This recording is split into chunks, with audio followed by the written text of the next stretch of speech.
તો હવે નજર કરીએ વિગતવાર સમાચાર પર। તો બોટાદના બામણ રોડ પર રોંગ સાઈડમાં આવતા રિક્ષા ચાલકે એસટી બસના ડ્રાઈવર પર લોખંડના પાઇપ વડે હિંસક હુમલો કર્યો। આ હુમલામાં બસના કાચ તૂટી ગયા। ડ્રાઈવર હરેશભાઈને ઈજા પહોંચતા હોસ્પિટલ ખસેડાયા હતા।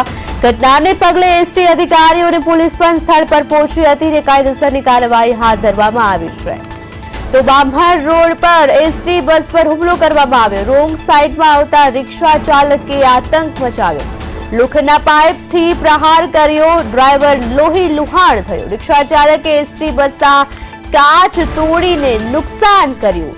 ઘટના બાદ એસટી ડેપોના અધિકારીઓ અને પોલીસનો કાફલો પણ ઘટના સ્થળે પહોંચ્યો હતો। ત્યારે બોટાદમાં રિક્ષા ચાલકની દાદાગીરી સામે આવી છે। રોંગ સાઈડમાં આવવા બાબતે મારામારી કરાઈ હતી। એસટી બસના કાચ તોડીને વ્યાપક નુકસાન કર્યું હતું।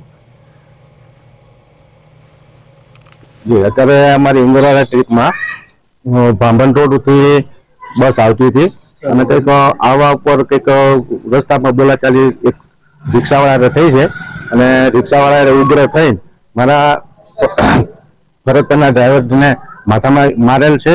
એના હિસાબે અહીંયા સોનાવલા આવ્યા છીએ। આજ અમારી ફરજ ઇન્દોરા બોટાદ દરમિયાન બોટાદ સિટીમાં એન્ટર થતા શેરી નંબર 6 ની સામે એક રિક્ષાવાળો સામેની સાઈડ અમારી સામે આવતા બાદમાં એને ગાડી ઊભી રાખી દીધી। ત્યારબાદ એ અપશબ્દ બોલવા લાગ્યો અને એને કઈ કહી નહીં, પણ એનો લોખંડનો પાઇપ વડે સૌપ્રથમ તો અમારા એસટી બસના આગળના મેન કાચ તોડી નાખ્યો।